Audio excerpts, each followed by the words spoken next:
It was Scott LaRock, D Nice, Daryl, also known as the Robocop, who was their bodyguard. They called him Robocop. Their manager Mo and DJ McBoo. They was all in the Jeep Wrangler looking for these guys in the projects. And they ended up finding the guy. And Scott LaRock, they squashed the beef. They said that Scott and the guy squashed the beef.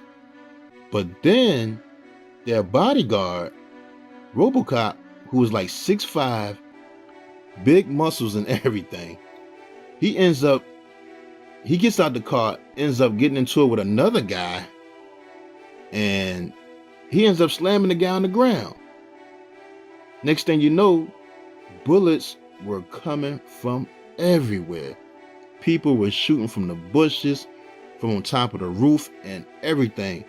So they all started running back to the Jeep, and somehow they all made it with Robocop driving, and Scott LaRock jumped in the passenger seat, and D Nice and the rest of the guys were in the back seat. But the other guys, they continued shooting at the car while they hurried off and drove off until they got somewhere safe, and everybody started checking each other to see if everybody was all right or if anybody was hurt. And that's when D Nice said he saw blood squirting out the back of Scott LaRock's head.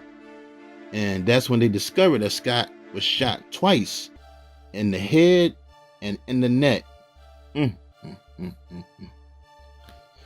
Shaking my head, man. That's sad, man. They say Scott didn't even know he was shot at first until he complained of being dizzy.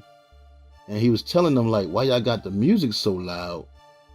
And then all of a sudden, he grabbed his neck, and then his head just hit the dashboard. And that's when they rushed him to the hospital. And they say he was conscious when they brought him into the emergency room, but he kept saying he was cold and feeling tired. And he went into a coma. And an hour later, man, the doctors pronounced him brain dead. And his poor